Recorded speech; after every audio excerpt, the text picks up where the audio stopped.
This is Alan Bush with the Daily Financial Forecast for Thursday, May 4th.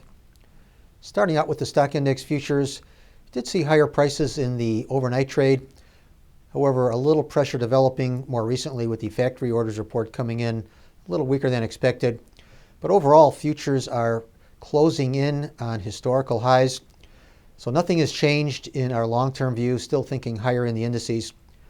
Moving over to the currencies, the dollar index under some pressure, even though the Fed yesterday indicated in their statement that they are likely to raise interest rates 2 more times this year.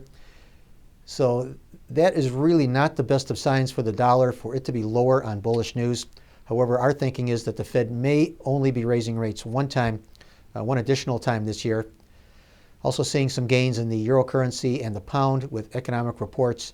They're coming in a bit stronger than expected. And the Australian dollar and the Canadian lower as crude oil prices coming under some pressure. Longer term, we feel that the dollar index has lost its interest rate differential advantage. So the good times from last year when the dollar made 14-year highs are over. So I would expect the sideways to lower trade for the dollar index. Interest rate markets under some pressure again.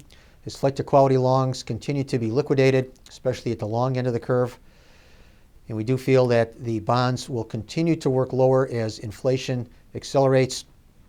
Also, the probability of a rate increase at the June meeting now moving up to 78%.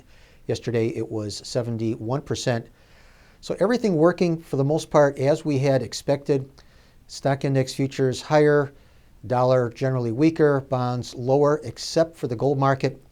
As flight to quality longs continue to be liquidated, taking this market lower. Ultimately, we think inflation will rescue the precious metals. Next support comes in at the 1220 to 1225 area in the gold. And I think once the French elections are out of the way, which it was this Sunday, I think we can start to see some renewed buying coming into the precious metals. So good trading, everyone. Once again, remember, these are my opinions alone and are not the opinions of ADMIS or Archer Daniels Midland.